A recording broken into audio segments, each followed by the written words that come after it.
porque grande és tu, maravilhas fazes tu, não há outro igual a ti.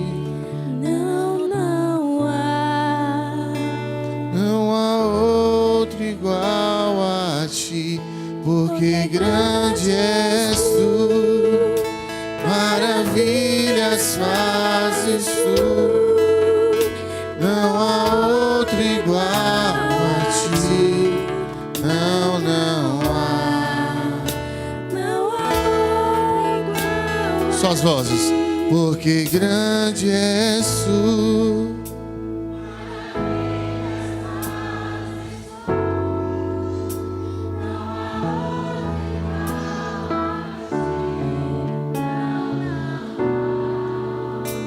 Não há outro igual a ti, Senhor.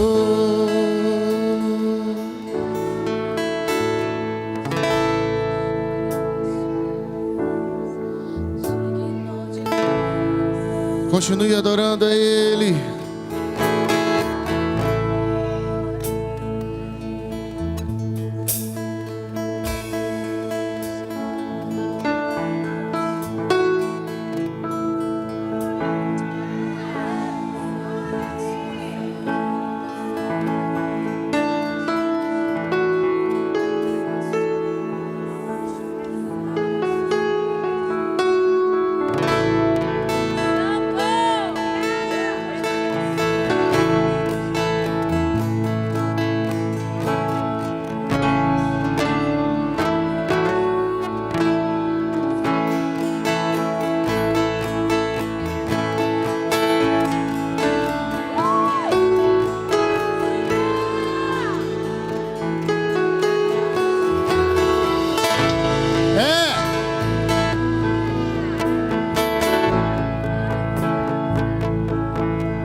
Você que está sentindo a presença dele, é um brado de vitória.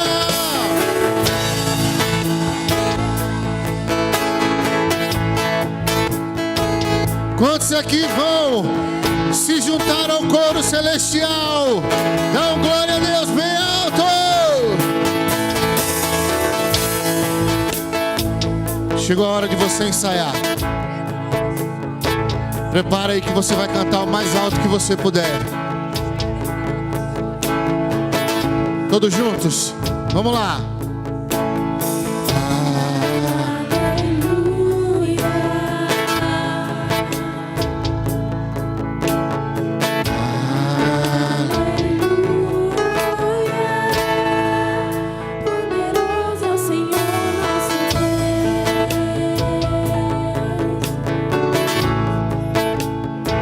Aleluia.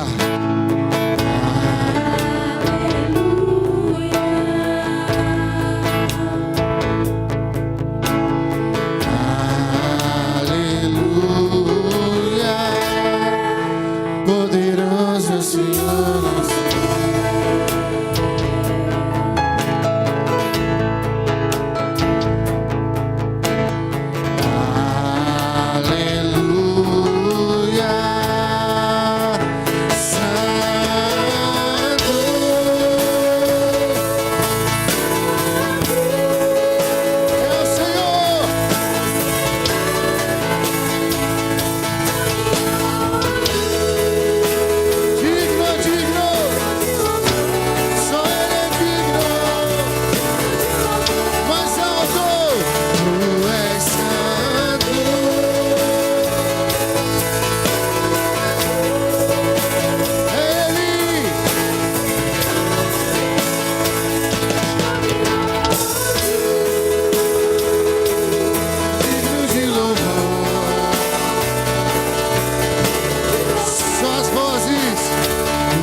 Tu és santo, Senhor. Sim, Jesus. Tu és santo. E a tua igreja nesta noite, com pleno entendimento, com total consciência, proclama esta verdade. Nós te amamos, Senhor. Nós te adoramos, Jesus. Sim, nós sabemos quem Tu és, porque nós sabemos que Tu não és apenas um personagem que passou pela história. O Senhor não foi apenas um grande homem, um grande profeta. Não, Jesus. O Senhor é muito mais. O Senhor é o nosso Deus. O Verbo que se fez carne. O Verbo que era, que é e que sempre será Deus. Tu és o Alfa e o Ômega.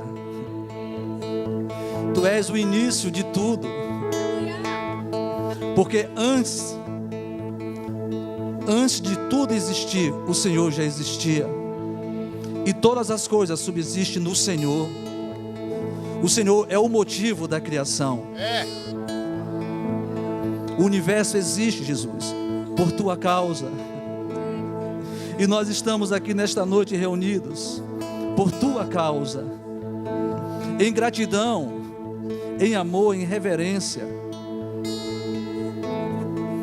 por tudo que o Senhor é, por tudo que o Senhor fez e continua fazendo em nosso favor. Oh, Senhor, muito obrigado.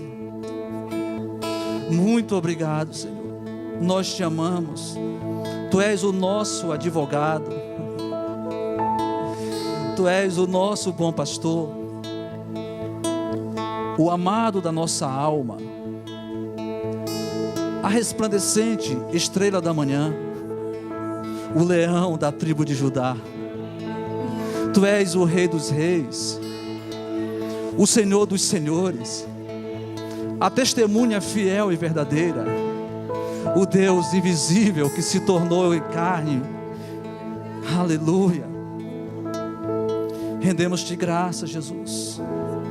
E com nossas mãos levantadas, nós te aplaudimos, Senhor. Aleluia.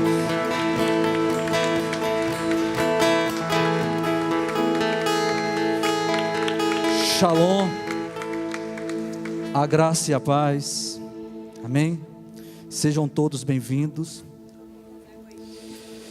Poder assentar por um instante.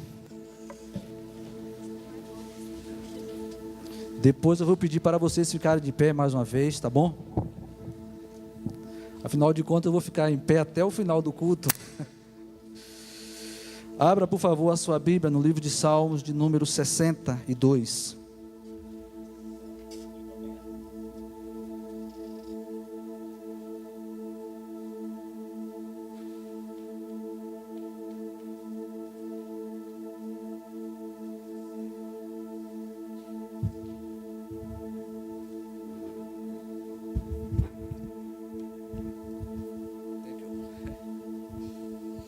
Amém? Todos encontraram? Diz assim: somente em Deus, ó minha alma, espera silenciosa. Dele vem a minha salvação. Você pode repetir isso? Diga assim: somente em Deus, ó minha alma, espera silenciosa. Dele vem a minha salvação. Você sabe o que foi que você fez neste momento? Você deu uma ordem para a sua alma. Diga assim, amém. Você deu uma ordem para ela, dizendo assim: ó minha alma, somente em Deus espera silenciosa, porque só dele vem o meu socorro. Amém? Versículo 2: só ele é a minha rocha e a minha salvação, e o meu alto refúgio, não serei muito abalado. Você pode dar um glória a Deus por isso? Amém? Você pode aplaudir também o Senhor por essa verdade da palavra. Nós queremos passar rapidinho aqui alguns avisos, rapidinho mesmo. Aleluia.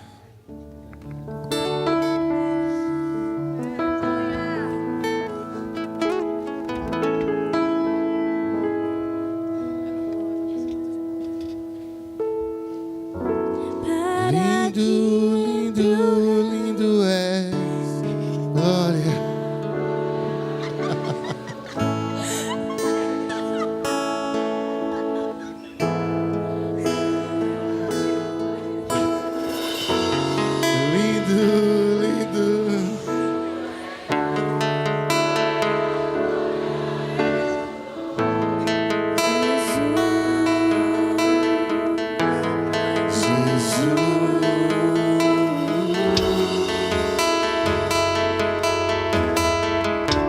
Ajuda nós aí, irmão.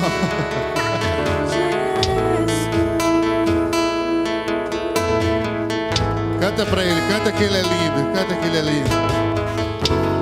Lindo, lindo, lindo és, glória, glória eu te dou, Jesus, Jesus.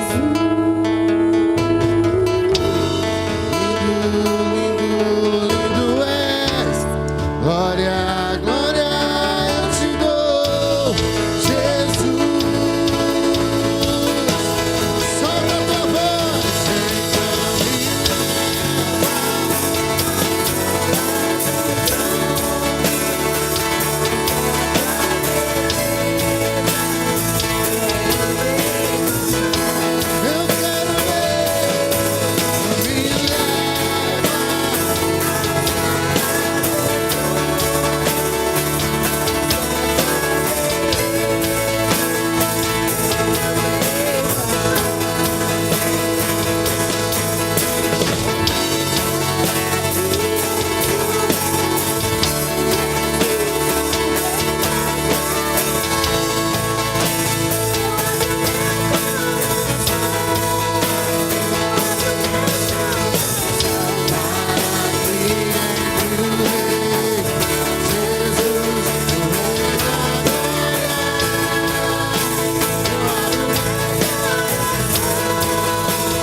Glória a Deus. Amém? Abra sua Bíblia no livro de Apocalipse, capítulo 2. Nós vamos cantar mais uma canção. Se vocês puderem nos ajudar, vamos cantar aquela canção de Bispo Rafael. Vai estar aí, através do CD. Então vai ajudar, vou botar sobre. Amém? Deixa a sua Bíblia aberta aí no livro de Apocalipse, capítulo 2.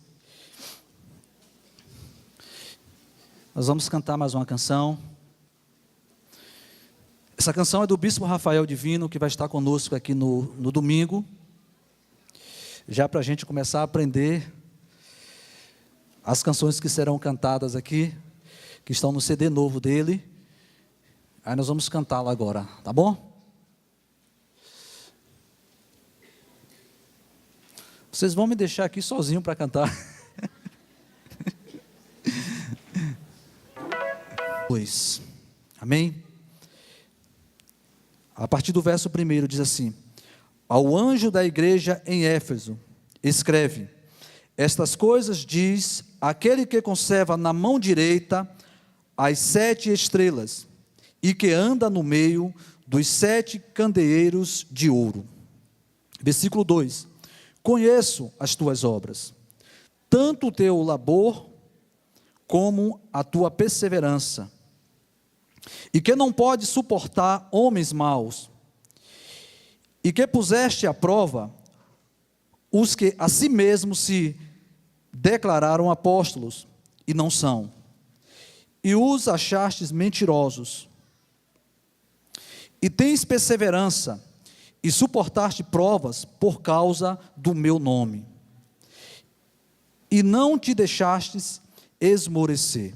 Versículo 4: tenho, porém, contra ti, que abandonaste o teu primeiro amor.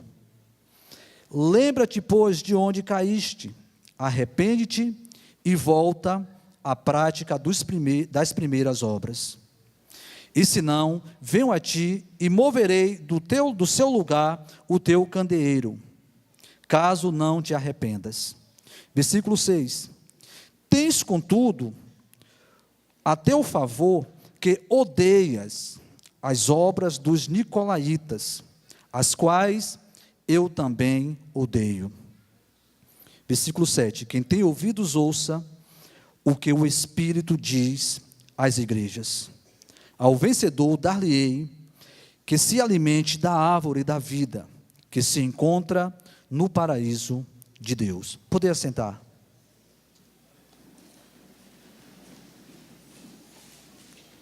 Senhor, nós queremos te agradecer por tua presença neste lugar. Meu Deus, nós viemos aqui para te adorar e viemos aqui também para ouvir o Senhor falar. Meu Deus, o que importa neste momento é que a gente desapareça, que o Senhor apareça aqui com autoridade, com poder e com glória. Em nome de Jesus, Pai, nós não podemos sair daqui da forma que nós chegamos. Eu sei que o Senhor e a tua palavra têm poder para fazer a mudança, a transformação que nós tanto necessitamos, Deus. Nos rendemos a ti e clamamos: Senhor, fala conosco mais uma vez, em nome de Jesus. Amém e graças a Deus. Amém. O livro de Apocalipse significa revelação, não é? Portanto, o livro de Apocalipse, ele é um livro de revelação, ok? É um livro de revelação. Revelação futuras, principalmente na época que foi escrito, porque muitas das revelações que estão escritas no livro de Apocalipse já aconteceram, algumas estão acontecendo nesse exato momento, no tempo que nós estamos vivendo, e outras revelações ainda vão acontecer. Mas o livro de Apocalipse, além de ser um livro de revelações futuras, é um livro e principalmente de revelação de Jesus. Ele faz a revelação acerca da pessoa dele mesmo. Se você prestar atenção desde o começo, Jesus está fazendo revelação acerca da pessoa dele mesmo. Então, ele escreveu aqui, ele falou com o profeta João, com o discípulo João, o apóstolo João, e ele ordenou para que João escrevesse essas chamadas, as cartas para as 7 igrejas da Ásia, ok? Então, em cada carta que João escreveu, ele apontou as dificuldades, ele apontou as falhas, mas também não deixou de apontar as virtudes e as qualidades de cada igreja. Então, além de ser um livro de revelação futura, é principalmente um livro de revelação acerca da própria pessoa do Senhor Jesus. As cartas às igrejas devem ser aplicadas de uma forma coletiva, né? As cartas que João escreveu no livro de Apocalipse de recomendação para as 7 igrejas da Ásia, ela deve ser aplicada para a igreja de uma forma coletiva, mas ela deve ser aplicada também e principalmente, ok? Também e principalmente de uma forma individual, ok? Ela deve ser aplicada principalmente de uma forma individual.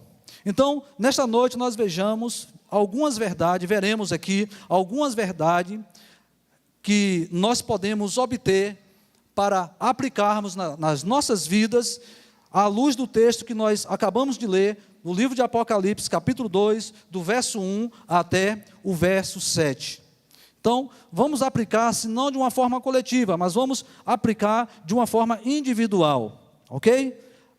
O que o Senhor verdadeiramente quer falar conosco quando Ele escreveu essa carta,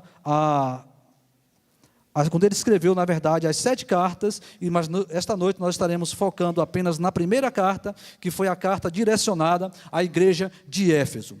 Então, o que é que nós podemos extrair para as nossas vidas? Quais os ensinamentos que nós podemos obter à luz desse texto e aplicá-los em nossas vidas? Primeiro, nós precisamos entender uma coisa: Deus, quem escreveu essa carta, quem ditou essa carta, foi o próprio Senhor Jesus. João apenas estava escrevendo, mas quem estava ditando as palavras foi o próprio Senhor Jesus. E tem algo interessante aqui que chama bastante a nossa atenção, e você vai ver a nossa atenção, e você vai perceber que nas 7 cartas, ele usa a mesma expressão. Ele diz assim: eu conheço. Eu conheço. E na maioria das cartas ele vai dizer assim: olha, eu conheço as tuas obras. Em outra carta ele vai dizer assim: ó, eu conheço o lugar onde você está. Ou seja, eu conheço a posição que você se encontra, eu conheço como você se encontra. Mas nesta noite nós vamos nos deter apenas na igreja, na carta à igreja de Éfeso, e a primeira verdade explícita nessa palavra que nós podemos aplicar em nossas vidas é a seguinte: Jesus, Ele nos conhece. Jesus, Ele nos conhece de uma forma individual. Isso significa que nós não precisamos nos explicar em nada para Deus. A gente não precisa nos apresentar para Deus. Você não precisa chegar para Deus e dizer assim: olha, Deus, aqui eu sou o teu servo fulano de tal, que tem um RG número tal, que nasci no ano tal, que... Você não precisa disso, porque Ele te conhece. Ele nos conhece. Então, é inútil alguém querer se justificar com Deus. É inútil querer argumentar algo a Deus. E ele chega aqui para essa igreja e também para nós, como nós falamos, devemos aplicar essa carta, as palavras deste livro, devemos aplicar tanto de uma forma coletiva para a igreja, mas também e principalmente de uma forma individual para as nossas vidas, porque nós entendemos que nós é que somos a igreja. Amém? Então, a primeira coisa que a gente aprende aqui, quando ele diz assim: ó, eu conheço, então nós não precisamos nos explicar ou argumentar alguma coisa com Deus. Nós não precisamos fazer isso, porque Ele nos conhece, tanto por dentro, quanto por fora. E às vezes nós agimos como se fosse um menino. A gente quer argumentar algo com Deus.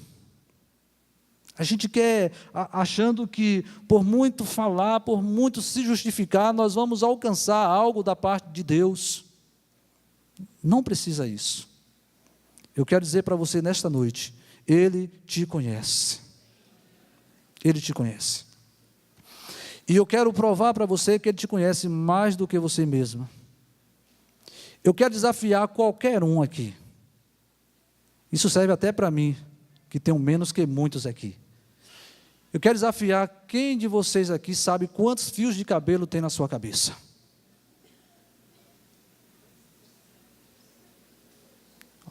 Alguém? Até mesmo eu, que tenho menos que muitos de vocês aqui. Mas quem de nós podemos saber quantos fios de cabelo existem na nossa cabeça? Então não precisa argumentar com Deus. Se Ele sabe muito bem, e Ele sabe quantos fios de cabelo tem na sua cabeça. Ele sabe. Ele sabe. Então você não precisa se explicar. E às vezes quando a gente vacila, a gente, Deus, mas o Senhor sabe, o Senhor conhece a minha estrutura. Não precisa nada disso. Não precisa tentar argumentar nada. Você não precisa se justificar com Deus, até porque você já foi justificado pelo sangue do Cordeiro. Então, a primeira coisa que a gente aprende nesta noite, à luz desse texto, é que Ele nos conhece. Então, nós não precisamos nos apresentar para Ele, nós não precisamos nos justificar com Ele, ou explicar alguma coisa para Ele, porque Ele conhece tudo, Ele nos conhece melhor do que nós mesmos, Ele nos conhece tanto por dentro e como por fora. E muitas vezes nós nos surpreendemos com as nossas reações.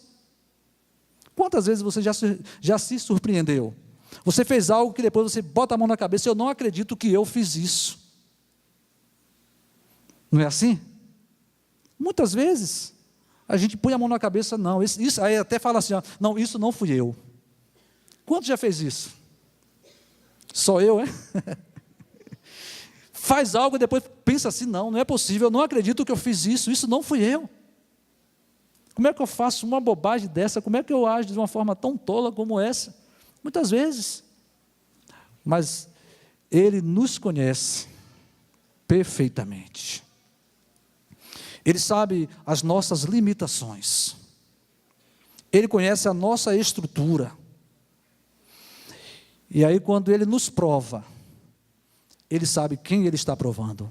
E às vezes a pessoa não entende o processo da prova, né? E aí começa a dizer, Deus, eu não aguento, Deus, eu não suporto, Deus, para com isso, Deus, eu não suporto mais, eu não aguento mais. Para que fazer isso? Ele conhece a sua estrutura mais do que você, Ele sabe o quanto você suporta. A Bíblia diz que Ele não dá prova a ninguém além daquilo que a pessoa possa suportar. E junto com a prova, Ele também dá o escape.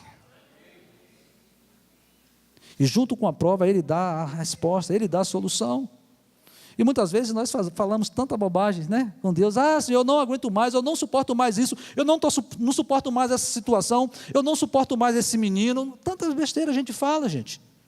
Mas eu quero dizer uma coisa para você, um conselho que eu quero dar, pare de falar isso, sabe por quê? Porque Ele conhece a sua estrutura, e Ele vai te provar até o quanto Ele achar que você vai suportar, e Ele sabe o que você precisa passar por esse processo, Ele sabe que você precisa passar por esse processo. Nós temos aqui Rubens, né, que Rubens trabalha com jardinagem, né? E Rubens sabe, né? Se você colocar uma planta na sombra, deixar ela num cantinho lá, sem ela tomar sol, coitada dela, vai acabar morrendo. O sol serve para o amadurecimento, né? Se você planta algo e você não coloca no sol, não deixa, se não tiver sol, só chuva, sabe o que vai acontecer? Aquela planta não vai vingar, ela vai morrer. Sabe por quê? Porque a raiz dela não vai se aprofundar. Quando o sol vem, que a planta se vê necessária em se aprofundar mais na terra, e isso vai servir, sabe para quê? Para fortalecer ela. Quando o vento forte vem, a raiz dela vai estar profunda, e ela não vai cair, e quando Deus prova você, Ele está fazendo isso com você, Ele está aprofundando você nele, para quando vier o vento forte sobre a sua vida, você não cair, você permanecer de pé. A prova, crente, é só para isso. Ele te conhece, Ele sabe o quanto você suporta na prova. Amém? E aí ele diz assim, né, na carta, eu conheço as tuas tribulações. Não é isso que está escrito aqui no versículo que nós lemos, na carta à igreja de Éfeso? Eu conheço o teu labor. Ou seja, eu conheço as lutas que você tem passado. Eu conheço. Ele está dizendo, olha, fica tranquilo, porque eu conheço, eu não perdi o controle das coisas. Outra coisa aqui que nós aprendemos, além dele nos conhecer, ele contempla todas as coisas. Deus, ele vê tudo. E ele aprova. Quando ele vê as nossas ações, porque além dele ver as ações, por isso que ele vê tudo. A nossa visão, ela é limitada. A gente vê a ação, mas a gente não consegue ver a intenção. Não é verdade? A gente vê a ação, mas a gente não vê a intenção. E Deus, ele vê tudo. Ele vê a ação e ele vê também a intenção. Ele vê a intenção real do coração. Então, existem muitas pessoas que estão fazendo as coisas em nome de Deus, mas que na verdade não é para Deus. Estão fazendo para se promover. Mas eu quero dizer uma coisa, o sacrifício de Cristo não foi para promover ninguém. O sacrifício de Cristo foi para salvar a humanidade. Mas muitas pessoas estão se aproveitando para se autopromoverem. Mas eu quero dizer uma coisa, ele vê as nossas ações e vê também a intenção real do nosso coração. E quando ele vê junto com a ação, ele vê uma intenção positiva, aí há a aprovação de Deus. Aí há a aprovação de Deus. Então, muitas pessoas, elas deixam de fazer as coisas porque elas dizem assim, eu faço, eu faço, mas as pessoas, elas não agradecem. Ninguém presta atenção, ninguém vê o que eu estou fazendo. Afinal de contas, você está fazendo para quem? Para quem você está fazendo? Não é? Para quem você está fazendo? Então, a Bíblia diz que nós podemos fazer o bem. Quando nós podemos fazer o bem, que a gente não faz esse bem que nós podemos fazer, nós estamos pecando. O bem que você pode fazer, que você não faz, eu não vou fazer, sabe por quê? Porque aquela pessoa não merece. Eu não vou fazer porque não merece. E quantas vezes nós já deixamos de fazer algo que nós poderíamos fazer, porque nós julgamos a pessoa e traçamos também a sentença, determinamos a sentença e falamos o seguinte, olha, eu não vou fazer porque ele não merece, ela não merece. E você poderia fazer isso, e se você deixou de fazer porque você acreditava que a pessoa não merecia, a Bíblia diz que você está pecando. Quando você entende que aquilo era um bem, que você poderia fazer, e que se você não fez, quando a Bíblia diz que nós devemos fazer o bem, e se nós não fizermos este bem, quando ele diz assim, olha, eu conheço as tuas obras, eu sei o que, quando ele fala aqui, ele não fala apenas a tua obra, ele diz, eu conheço as tuas obras. E quando ele fala que eu conheço as tuas obras, está falando exatamente disso também. Não é? Que muitas vezes nós deixamos de fazer algo porque a gente acredita que a pessoa não merece. Olha, mas nós temos que ter uma consciência.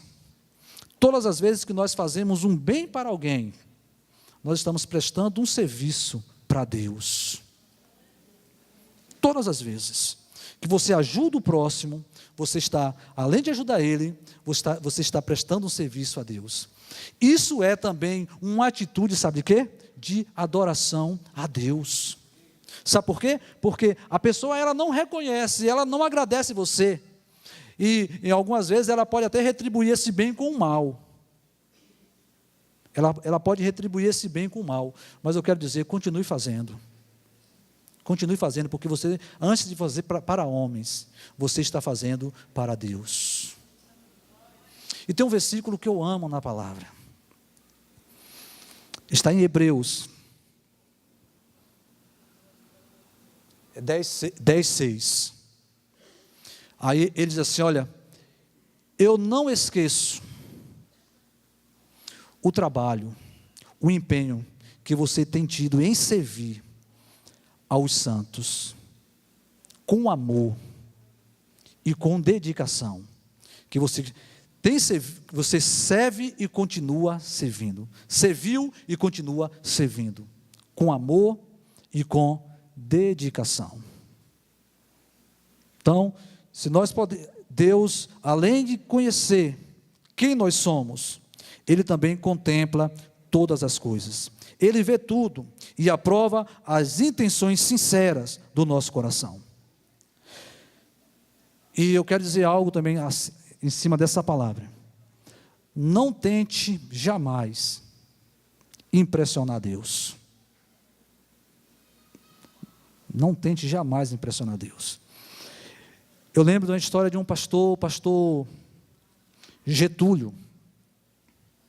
O pastor Getúlio, ele disse que ele ainda garoto, e ele se aproximou de um pastor, ele tinha aquele pastor como referência, e aí ele chegou para aquele pastor e falou assim: pastor, eu queria saber algo do Senhor. Eu queria, pastor, que o Senhor me ensinasse, o Senhor falasse para mim o que é que eu devo fazer para agradar a Deus, para impressionar a Deus. E aquele pastor olhou para ele e falou assim: filho, o pastor Getúlio ainda era um garoto, era um menino. Ele falou assim: filho, esqueça. Homem algum vai conseguir fazer isso. Homem algum vai conseguir fazer isso. Então, temos que fazer o bem, mas não com o objetivo de fazer uma barganha com Deus, não é? Não, eu vou fazer isso porque eu vou receber isso da parte de Deus. Não. Eu vou fazer isso porque eu vou impressionar Deus. Não. Jamais você vai conseguir impressionar Deus. Tá bom? Tá ok? Terceira coisa, à luz desse texto, a nossa preocupação deve ser em agradar a Deus. Essa deve ser a nossa preocupação, em agradar a Deus, ao invés de agradarmos os homens. O texto que nós lemos aqui, ele diz assim, presta atenção. Tens, contudo, a teu favor, que odeia as obras dos nicolaítas, as quais eu também odeio. Tenho, contudo, a teu favor, que odeia as obras dos nicolaítas, as quais eu também odeio. Nós temos que ter isso conosco, amém? De procurar o tempo todo fazer com que o nome de Deus seja glorificado através das nossas vidas. E quando nós fazemos algo, nós não temos que nos preocupar se isso vai agradar ou não as pessoas. Se a coisa é certa, se você tem certeza, na luz da palavra, que o que você está fazendo é certo, não importa se as pessoas vão ficar chateadas com você por conta disso. Deus, ele diz aqui na palavra: você tem, contudo, ao teu favor, o fato que vocês odeiam. A igreja de Éfeso, ela odiava, não os nicolaítas, mas ela odiava as obras dos nicolaítas. Hoje nós estamos vivendo um tempo em que as pessoas, para agradar as outras pessoas, o povo de Deus, para agradar as pessoas, elas começam, é como se estivesse fazendo um comércio, uma negociação. Ok? É como se estivesse fazendo uma negociação. Não, eu preciso agradar. Não. Nós não precisamos agradar desde que nós estamos fazendo a coisa certa. Nós não precisamos agradar. Quais eram as obras dos nicolaítas? Os nicolaítas eram um suposto grupo, eles se diziam cristãos, eram um suposto grupo de cristãos. Mas quais eram essas obras que era odiada por Deus e que continua sendo odiada por Deus e que a igreja deve odiar? Eu, como igreja, devo odiar essas obras. Nós, como igreja, nós devemos odiar a prática de qualquer tipo de pecado. Nós devemos odiar a prática de qualquer tipo de pecado. E então, quais eram as obras que Deus odiava e continua odiando, e que Ele se alegrou com a igreja de Éfeso, porque a igreja de Éfeso, ela odiava essas obras. Os nicolaítas, eles pregavam, eles eram um suposto grupo de cristãos, e eles pregavam que todas as práticas de abominação sexual, eles pregavam e eles ensinavam que eram normal e que não eram pecado. Os nicolaítas ensinavam que a prostituição não era pecado. Os nicolaítas ensinavam que a fornicação não era pecado. Os nicolaítas ensinavam que o incesto não era pecado. Os nicolaítas ensinavam também que o homossexualismo não era pecado.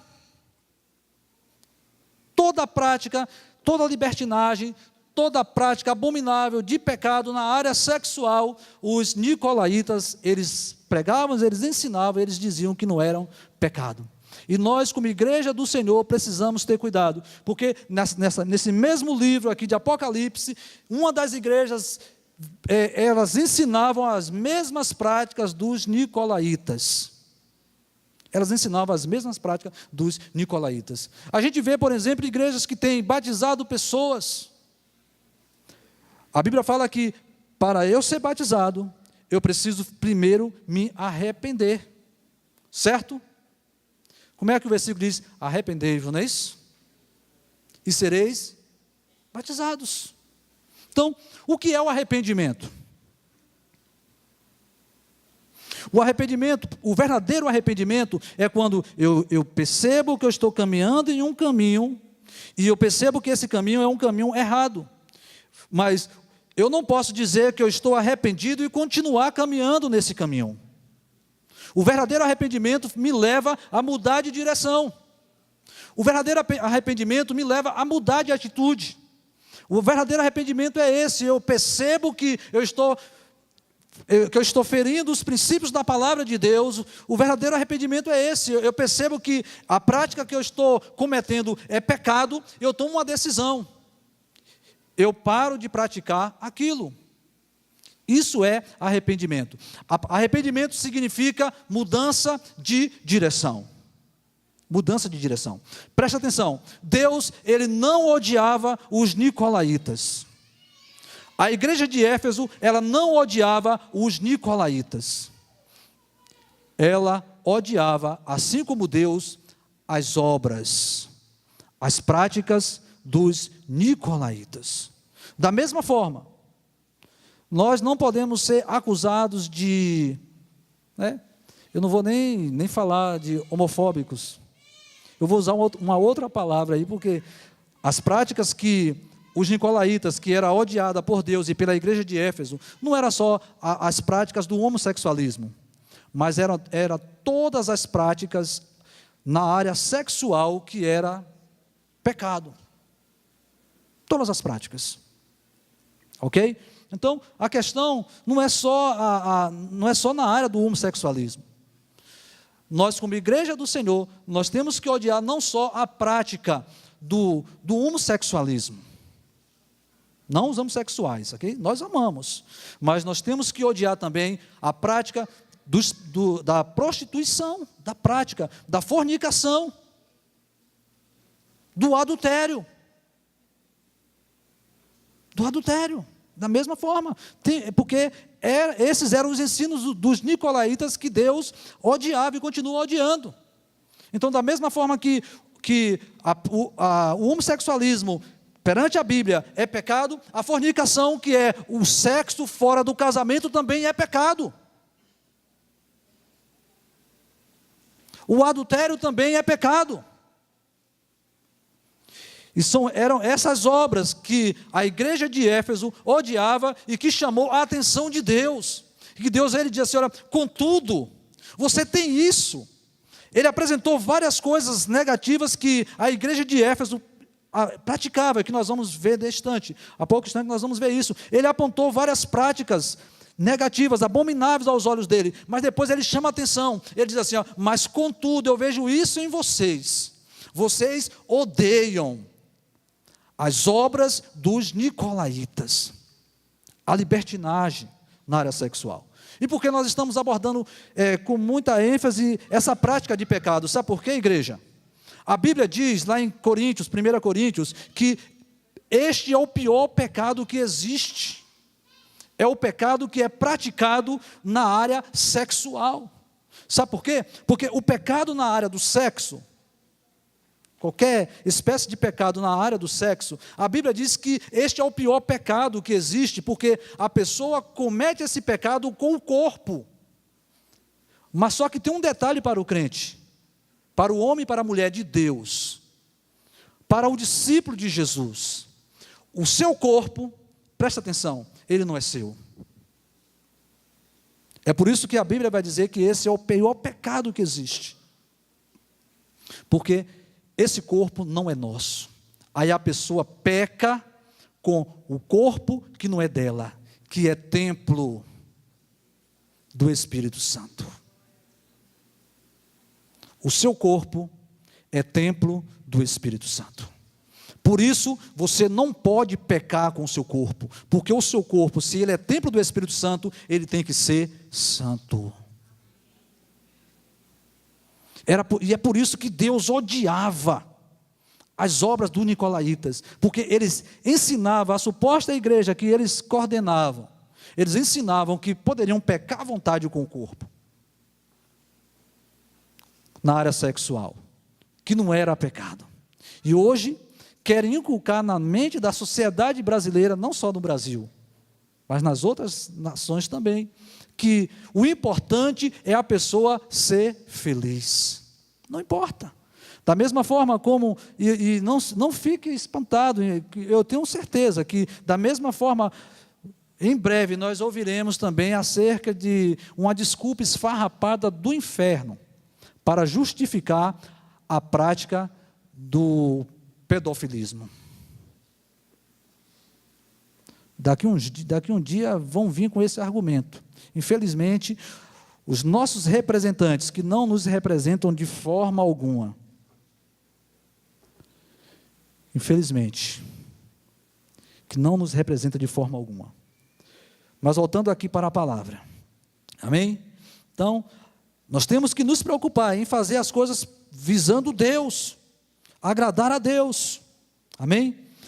O que nós podemos ver mais nesse texto? A igreja, a igreja estava longe, mesmo estando tão perto. Os pés da igreja de Éfeso estavam dentro do templo, mas o coração estava longe. Observe que ele diz assim: olha, eu tenho visto também contra ti que vocês, vamos ler aqui o texto, né? Aqui, ó. Tenho, porém, contra ti, que abandonaste o teu primeiro amor. Lembra-te, pois, de onde caíste, arrepende-te e volta à prática das primeiras obras. Senão, venho a ti e moverei do seu lugar o teu candeeiro, caso não te arrependas.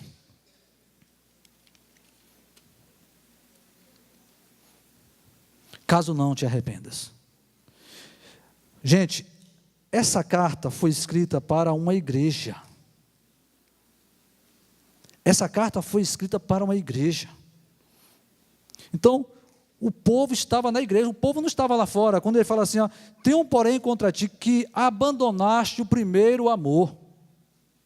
Não era os desviados ou os afastados que estavam fora da igreja, que estavam no mundo, na prática errada do mundo, não. Ele está falando aqui dentro, com pessoas que estavam dentro da igreja, mas que os pés estavam na igreja, mas o coração estava fora. Pastor, isso acontece? Acontece sim.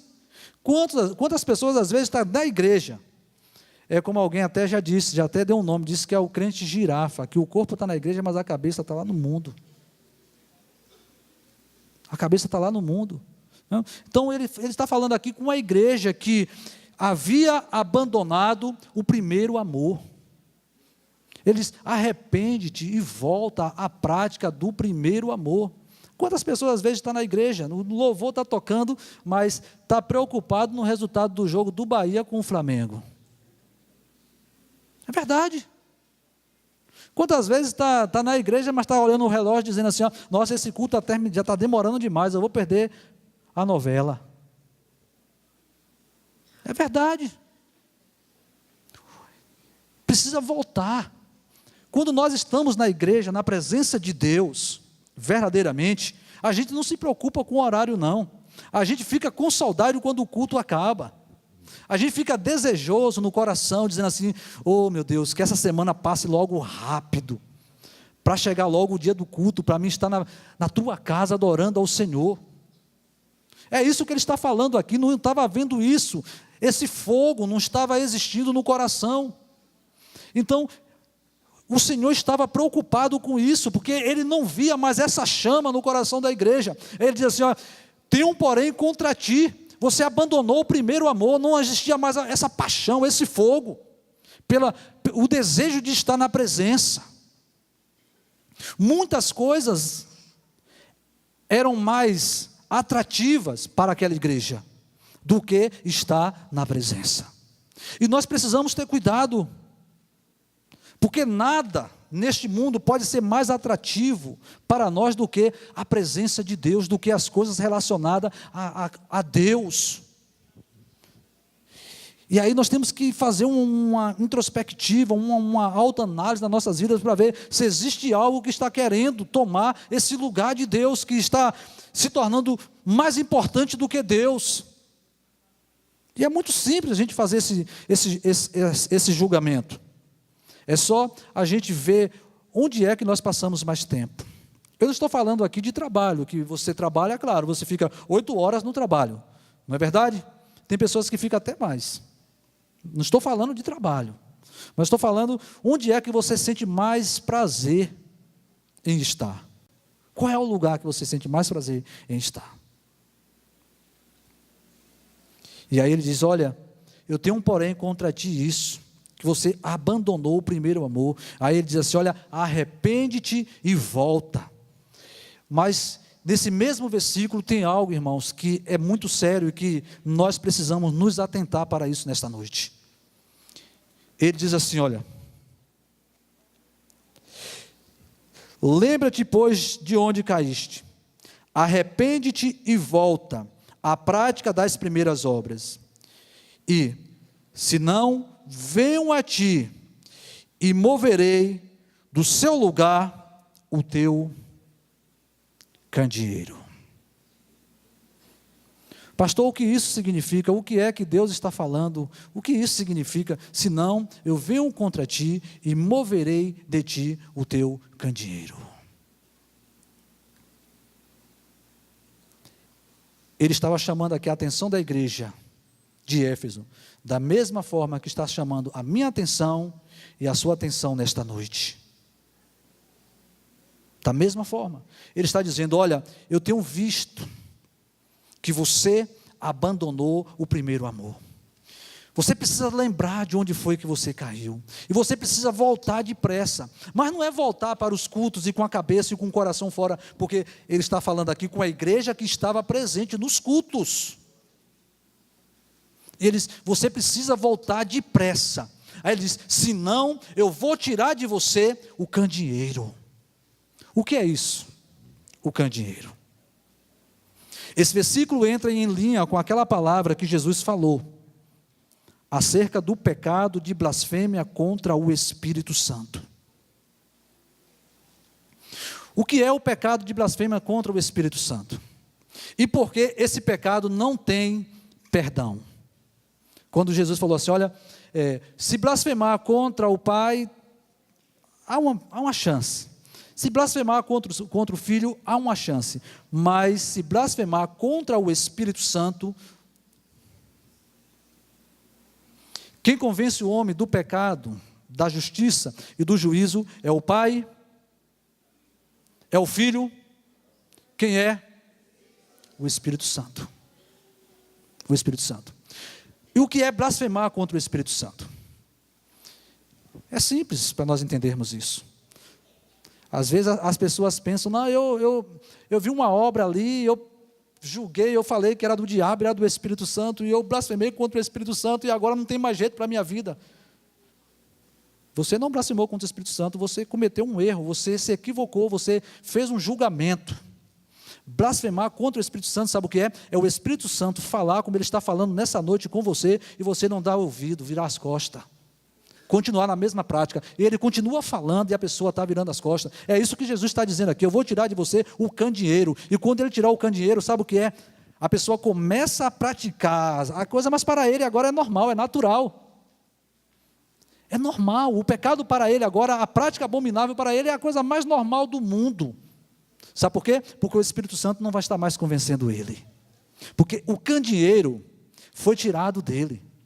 É da mesma forma, se a gente apagar essa luz aqui, ó, se a gente apagar as luzes aqui, vai ficar escuro. A pessoa pode fazer o que quiser aqui, não é verdade? Pode fazer careta, pode fazer gestos obscenos. Normal, vai fazendo. Vocês estão entendendo?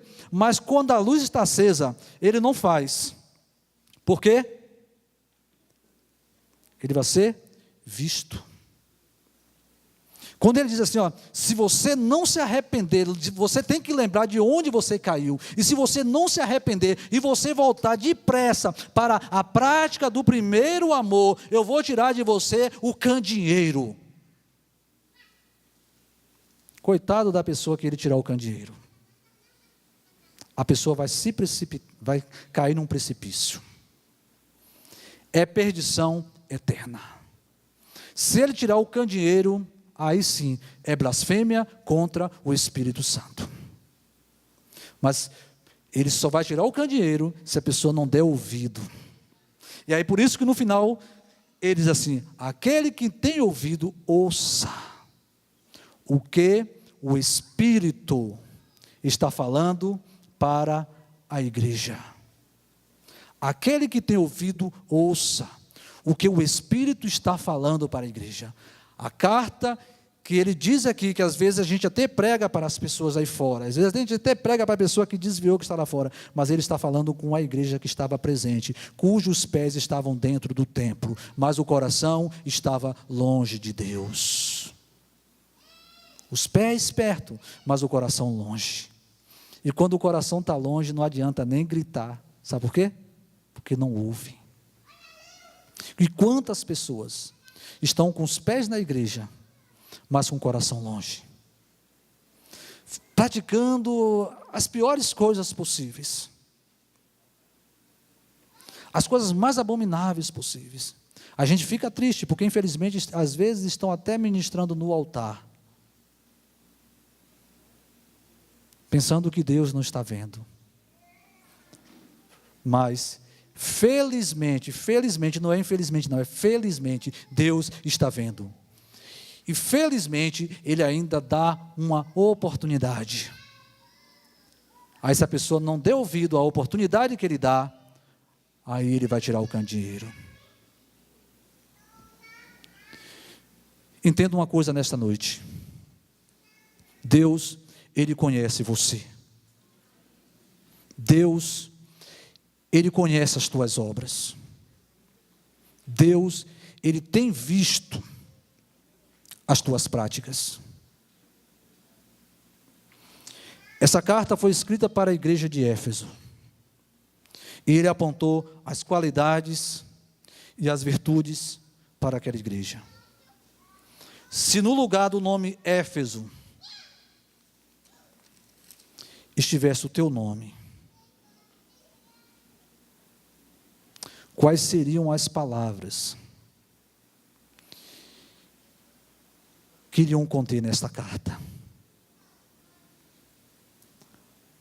Se essa carta fosse direcionada para você, qual seria o conteúdo dela? O que o Senhor estaria vendo em você?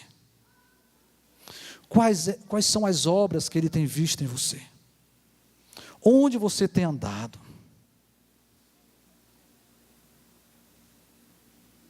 Pois eu quero dizer para você, há uma carta também escrita para você, direcionada para você, e que aquele que te conhece melhor do que ninguém está falando no teu coração neste momento, está conduzindo você aos lugares onde você tem ido, está mostrando para você as práticas que você tem praticado, todas, as boas e as ruins.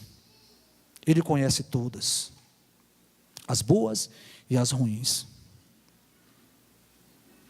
E hoje, você também está ouvindo a voz do Espírito à igreja, porque você é a igreja. E a mesma proposta, e a proposta não muda, a proposta continua sendo a mesma. Ele dizendo: arrepende-te, enquanto há tempo, porque senão, eu vou tirar o teu candeeiro. E você mesmo com o pé na igreja, mas vai estar andando em trevas. Quando ele tira o candeeiro, a pessoa continua na igreja, como se fosse um crente, dando paz do Senhor.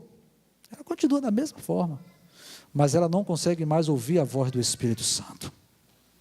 A palavra se torna não mais palavra de Deus, se torna uma palavra comum, uma palavra qualquer, sem valor nenhum. Entra por um ouvido e sai por outro. E o desejo do meu coração, eu não te conheço, mas Ele te conhece, da mesma forma que você não me conhece, mas Ele me conhece. E o desejo do meu coração é que você possa se arrepender ainda esta noite, para que Ele não tire de você o teu candeeiro, para que Ele não tire de você o espírito que te convence do erro, e você continuar errando, como se fosse a coisa mais natural que existe. Se coloque de pé.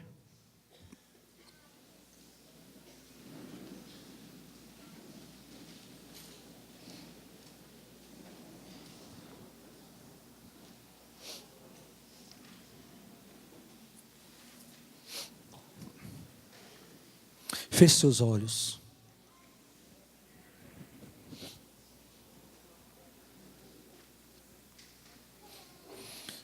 Nós estaremos ouvindo uma canção neste momento.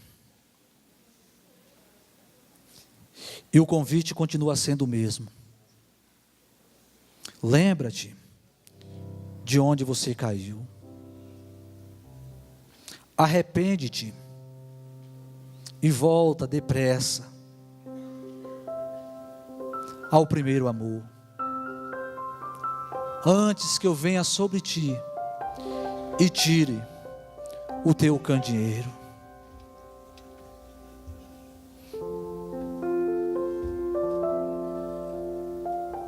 Há um convite especial para você nesta noite.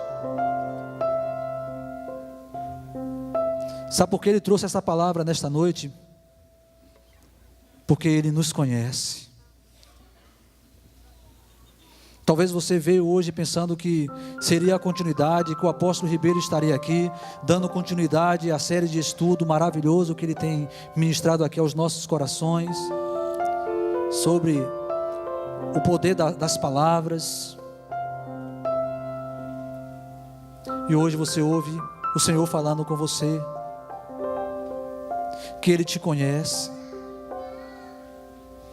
que Ele tem visto as tuas obras, que você não precisa se argumentar, você não precisa se justificar com Ele.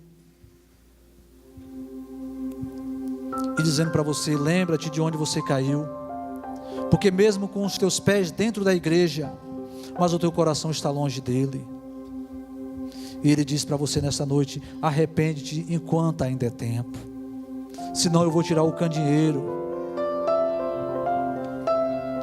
Esse tirar o candeeiro, às vezes a pessoa: mas isso não é para agora não. Eu posso continuar fazendo, porque lá na frente eu vou me arrepender, eu sei que isso é errado, mas um dia eu vou mudar, um dia eu vou me arrepender. Não, Ele está dizendo: arrepende hoje, porque senão hoje mesmo eu vou tirar esse candeeiro, e você não vai ter mais essa pessoa maravilhosa para te mostrar que o que você está fazendo é errado, e esse erro pode te levar para o inferno.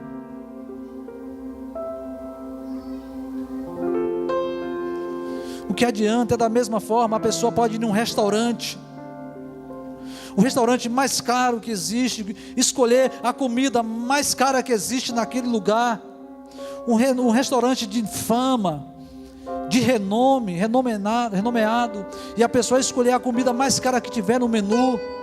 Aí vem aquele prato bonito, e aí de repente quando você vai comer, você percebe que naquele prato tem uma mosca. Aquele prato pode ter o valor que for, mas aquela pequena mosca vai acabar com tudo. Ele via as obras maravilhosas daquela igreja de Éfeso. Ele também vê as obras maravilhosas que você tem feito. Por isso também ele diz para você, como ele disse para aquela igreja: olha, mas você precisa se arrepender, porque senão de tudo de maravilhoso que você fez, que você tem feito, é da mesma forma de uma mosca dentro de um prato, que pode ser maravilhoso, pode ter saboroso, pode ser gostoso como for, mas você não vai querer comê-lo mais.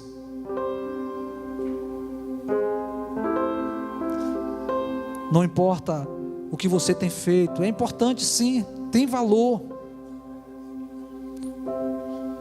Mas se você reconhece que você precisa se arrepender nesta noite, este é o momento. Não deixe para amanhã. Enquanto o Ministério de Louvor estiver ministrando essa canção, o Espírito Santo vai continuar falando com você. E no final, eu vou orar. E se você desejar, se você entender que precisa, não é nem desejar, porque o sentimento é mentiroso, o sentimento é enganoso. Se você entender que você precisa vir dar um sinal para Deus, não importa, não fique preocupado com o que as pessoas vão pensar de você. Deixe elas pecarem julgando você, se elas quiserem fazer isso. Se você entender e você quiser, você pode vir no altar, que eu também vou estar orando por você nesta noite. E a sua atitude de vir até o altar, você vai estar dizendo para Deus: Senhor, eu estou mudando o caminho. Essa minha atitude, eu estou dizendo que eu não quero continuar. Sim, mas eu não tenho forças. Muitas vezes eu já tentei, mas hoje será diferente. Porque pelo fato de você vir até o altar dizendo para Deus que você não quer mais isso, você não vai agora contar com as tuas forças para mudar esta realidade. Você vai contar a partir de hoje com a força do Senhor na tua vida. Enquanto a canção estiver sendo ministrada, você pode sair do seu lugar e vir até o altar do Senhor, dizendo para Ele que você, sim, você foi confrontado por essa palavra e você deseja uma mudança na sua vida.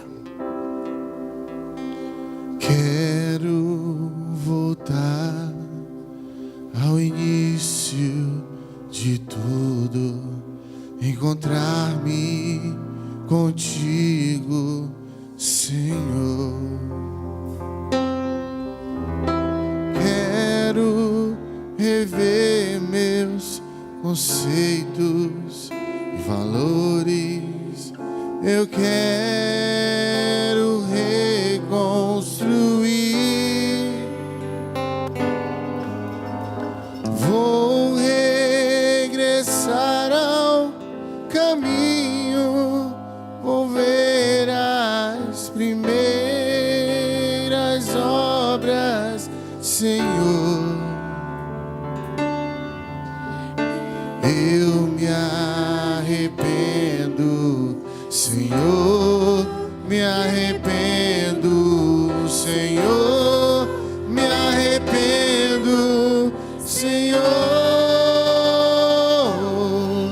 Eu quero voltar ao primeiro amor, ao primeiro amor. Eu quero voltar a Deus. Eu quero voltar ao primeiro amor, ao primeiro amor. Eu quero voltar a Deus. Quero voltar ao início de tudo, encontrar-me contigo, Senhor. Quero rever meus conceitos e valores. Eu quero reconstruir. Vou regressar ao caminho. Vou ver as primeiras obras, Senhor. Eu me arrependo, Senhor, me arrependo, Senhor, me arrependo, Senhor. Eu quero voltar ao primeiro amor. Eu quero voltar a Deus. Eu quero voltar ao primeiro amor. Eu quero voltar a Deus. Aleluia. Você não vai ouvir mais as palavras que você ouvia. Me perdoe a expressão. Palavras como essa: crente sem vergonha, crente safado. Você não vai mais ouvir essas palavras. Porque quando as pessoas olharem para você, elas vão ver uma luz brilhando na vida de você. Quando as mesmas pessoas que julgavam você, que falavam de você, elas vão vir até você, elas vão querer se aconselhar com você, elas vão saber que há algo em você que elas precisam, elas vão reconhecer que em você há a presença desse Deus.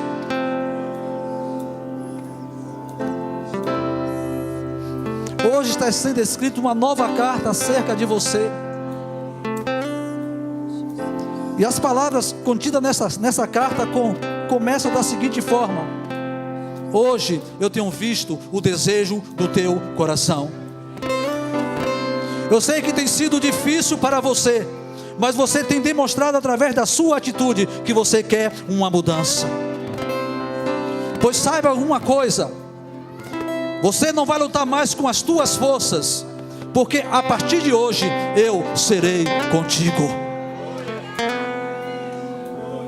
A partir de hoje eu serei contigo. Obrigado, Pai, porque é a tua misericórdia que mais uma vez foi manifestada para as nossas vidas nesta noite, porque o Senhor conhece o estado que cada um de nós nos encontramos. O Senhor conhece o estado que eu me encontro. O Senhor conhece o estado que os irmãos que estão lá, que não vieram aqui à frente, se encontram. E o Senhor conhece também o estado que cada um dos teus filhos e filhas corajosos, Deus, que há esse desejo de mudança em seus corações, vier até o teu altar nesta noite, como um sinal, não para homem algum, mas para Deus, dizendo: Senhor, eu não quero continuar caminhando da mesma forma, eu desejo uma mudança na minha vida, Senhor, e eu não quero me expor para homens, eu estou me expondo para o Senhor, porque o homem não pode fazer nada por mim, mas o Senhor pode mudar a minha história, meu Deus. E eu quero decretar nesta noite que a história desses homens e mulheres que vieram até o teu altar nesta noite estão sendo transformada, está sendo reescrita, e que nenhum argumento do homem ou do diabo possa, ó Deus, mudar essa história. Eu abençoo os teus filhos e filhas que estão aqui nesta noite, em nome de Jesus. Que a partir de hoje, meu Deus, eles possam caminhar em novidade de vida. Que a partir de hoje eles possam serem vistos como verdadeiramente eles são, homens e mulheres de Deus, filhos e filhas de Deus, verdadeiros cristãos que vivem e testemunham a presença desse Deus na terra. Eu abençoo o teu povo, abençoo os teus filhos e filhas e abençoo toda a tua igreja, Senhor, em nome de Jesus, amém e graças a Deus, amém. Glória a Deus, que Deus abençoe vocês. Abraça a pessoa que está ao seu lado, libera uma palavra de vida para ele, amém. Vão em paz, que Deus abençoe a todos, em nome de Jesus.